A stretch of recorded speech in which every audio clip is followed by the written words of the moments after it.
충신인가? 역적인가? 역사의 가장 어두운 전장에서 끝까지 살아남은 자. 그는 단 한 번도 중심에 있지 않았지만 모든 전쟁의 결정적인 순간마다 있었다. 그 이름은 척준경. 많은 사람에게 낯설지만 그가 움직인 역사의 무게는 결코 가볍지 않습니다. 권력과 충성 사이에서 흔들린 한 무장의 생애. 지금부터 그 진짜 얼굴을 들여다봅니다.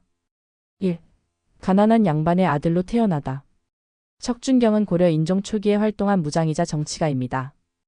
태어난 정확한 연도는 기록에 남아있지 않지만 경상도 일대의 몰락한 양반 가문 출신으로 알려져 있습니다. 그는 어릴 적부터 무예에 뛰어났고 말타기와 할쏘기에 능했습니다. 문과를 통한 출세가 어려웠던 그 시대, 척준경은 무신으로서 입신양명의 길을 택합니다. 그가 처음으로 역사에 등장하는 것은 이자겸의 난을 진압하던 시기로, 이때 그는 왕실편에 서서 빠르게 이름을 알리게 됩니다. 가문도 후광도 없었던 척준경은 오직 실력 하나로 전장과 궁중의 관심을 끌기 시작했고, 그의 이름은 점차 권력의 언저리에서 속삭여지기 시작합니다. 2.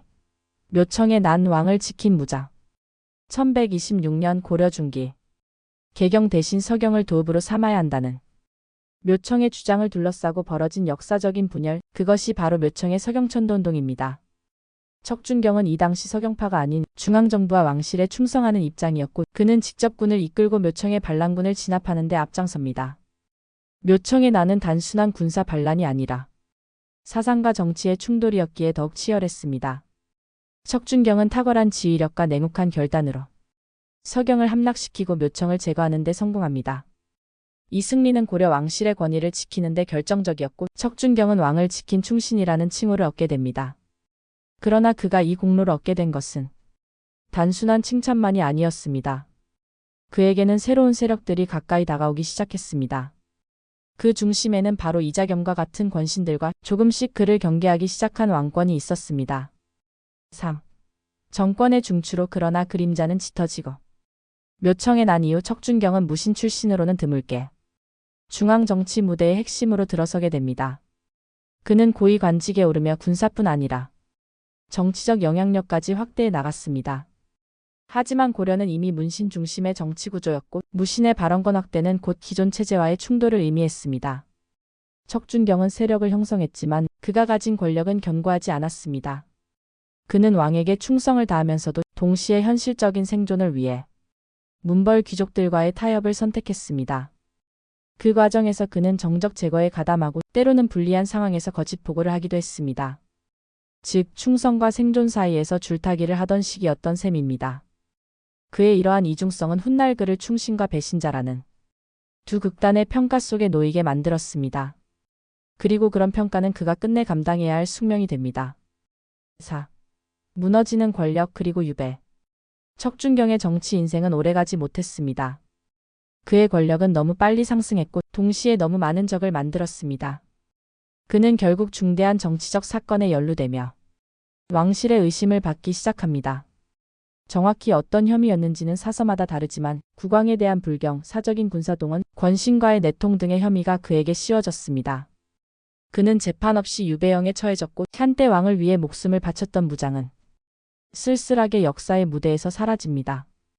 유배 이후 척준경에 대한 공식 기록은 거의 남아있지 않으며 그가 어떻게 생을 마감했는지도 명확하지 않습니다. 하지만 확실한 건 그는 고려 전기 가장 주목받던 무장이었고 전쟁의 승리자이자 권력의 패배자였습니다. 그의 유배는 단지 한 인물의 몰락이 아니라 당시 고려 정치의 한계와 모순을 드러내는 상징적인 사건이었습니다. 고려를 지키기 위한 외로운 결단. 몽골의 침입이 거듭되던 시기, 고려는 사실상 개경을 포기하고 강화도로 천도한 상태였습니다.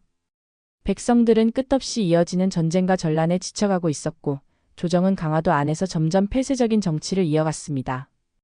이런 가운데 척준경은 무신이자 실무지휘관으로서 백성들과 가까이 있었고, 전장을 누비며 나라의 실상을 몸소 체험했습니다. 그는 전쟁터에서 패전이 반복될수록 기존 정치체제의 한계를 절감했습니다. 척준경은 민생 안정과 국방 강화를 위해 강화도 천도를 끝내고 개경 환도를 주장했습니다. 그러나 이는 곧 조정의 권위에 도전하는 위험한 발언이기도 했습니다. 당시 문신 중심의 조정은 그의 주장을 기피했고 많은 이들은 그를 무리한 자로 낙인 찍으려 했습니다. 그러나 척준경은 자신의 명예보다는 나라의 안위를 더 중시했습니다. 그는 무릎 꿇지 않고 조정에 항의했고 왕 앞에서도 꺼리지 않고 직언을 이어갔습니다. 결국 그의 주장은 받아들여졌고 개경으로의 환도가 이루어졌습니다. 그 결정은 이후 고려의 체제를 다시 정비하는 계기가 되었고 침체되어 있던 사회 분위기를 반전시키는 전환점이 되었습니다. 이 결단은 단순한 행정 조치가 아니라 나라 전체의 방향을 틀어놓은 정치적 대사건이었습니다. 척준경은 이 일을 통해 단순한 장수가 아니라 고려를 실질적으로 움직이는 힘을 가진 인물로 거듭났습니다. 6. 백성의 장수 그러나 권력에서 밀려나다. 척준경은 늘 민심을 우선시하는 장수였습니다. 백성들과 함께 고생했고 그들의 고통을 먼저 헤아렸습니다. 전장에서 피 흘리는 병사들, 농사조차 제대로 짓지 못하는 농민들의 삶을 가까이서 본 그는 항상 나라를 지키는 건 백성이다라는 신념을 가지고 있었습니다. 하지만 그런 그의 자세는 결국 권력의 중심에서는 부담스러운 존재로 여겨졌습니다. 조정은 그의 인기가 자신들의 정치적 위협이 된다고 판단했고 그를 경계하기 시작했습니다. 척준경은 한때 최씨 무신 정권의 핵심에 있었지만 점차 소외되고 일부 정적들의 모함에 의해 외직으로 밀려났습니다. 그가 퇴진한 이후 고려는 다시 불안정한 권력 다툼 속에 빠졌고 몽골과의 갈등은 더 이상 외교만으로 해결할 수 없는 상황에 이르게 되었습니다. 척준경은 퇴직 후에도 고향 근처에서 백성들의 삶을 돌보며 지냈다고 전해집니다. 그는 권자를 떠난 뒤에도 명예나 지위를 탐하지 않았고 묵묵히 나라의 앞날을 걱정하는 노장으로 남았습니다. 한 시대를 이끌었던 그가 조용히 역사의 뒤편으로 사라지는 모습은 권력의 냉혹함을 보여주는 동시에 척준경이라는 인물이 얼마나 강직했는지를 반증합니다. 7. 기록 너머의 척준경. 척준경의 생애는 조선시대에 들어서며 점차 기록에서 사라졌습니다. 조선은 성리학을 기반으로 한 문치주의 국가였기 때문에 고려시대 무장들의 활약은 적극적으로 조명되지 않았습니다. 그 결과 척준경은 역사 교과서나 공식 기록에서 상대적으로 적은 분량만 언급되는 인물이 되었습니다. 하지만 최근에는 그에 대한 재조명이 활발히 이루어지고 있습니다. 전통적으로 강직하고 무인의 기계를 가진 인물로 평가받으며 현대의 리더십 교육에서도 진짜 지도자의 상징으로 언급되기도 합니다. 그는 단순히 전투에 능한 장수가 아닌 민심과 국익을 고려해 행동했던 정치적 지도자였습니다.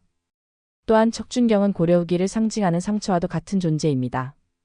외세의 위협, 내부의 혼란, 그리고 그 속에서도 길을 잃지 않고 자신의 신념을 지킨 그의 모습은 오늘날 우리가 정치인이나 리더에게 바라는 중요한 가치들을 되새기게 합니다. 척준경은 역사의 구석에 머물던 이름이었지만 그의 이야기는 여전히 오늘날에도 유효한 메시지를 전달하고 있습니다. 8. 오늘날 우리에게 척준경은? 오늘날 우리는 과거의 위인들을 이야기할 때 얼마나 그들이 우리 삶에 실질적인 의미를 주는지를 따져봅니다. 척준경은 단순히 전투를 잘한 장수도 권력을 탐한 정치인도 아닙니다. 그는 백성의 고통을 이해하고 그 고통을 덜기 위해 권력과 맞섰던 인물입니다. 지도자는 무엇보다 시대를 읽고 결단을 내려야 할 때 용기 있게 책임지는 사람이 되어야 합니다. 척준경은 그 정의에 누구보다 잘 부합하는 인물이었습니다. 그의 삶은 오늘날 리더가 갖춰야 할 가장 중요한 덕목인 책임, 용기, 민심을 모두 보여줍니다. 우리가 척준경을 다시 기억해야 하는 이유는 단순한 역사 공부가 아닙니다. 변화의 시기, 혼란의 시대를 살아가는 오늘의 우리에게 필요한 교훈이 그의 생애에 담겨 있기 때문입니다. 국가와 조직, 그리고 사회가 올바른 방향으로 나아가려면 척준경 같은 사람이 꼭 필요합니다. 그는 잊혀졌지만 잊혀져서는 안 될 영웅입니다. 오늘 소개한 척준경의 이야기는 단순한 무장 한 사람의 전기가 아닙니다. 그것은 한 나라가 위기에 빠졌을 때 진정한 리더가 어떤 모습이어야 하는지를 보여주는 귀중한 역사입니다. 여러분은 척준경의 어떤 모습에서 감동을 느끼셨나요? 그리고 지금 우리 사회에는 그런 리더가 있을까요? 영상이 유익하셨다면 좋아요와 구독, 그리고 알림 설정도 부탁드립니다. 다음 이야기에서는 또 다른 역사 속 인물을 통해 새로운 교훈을 전해드리겠습니다. 감사합니다.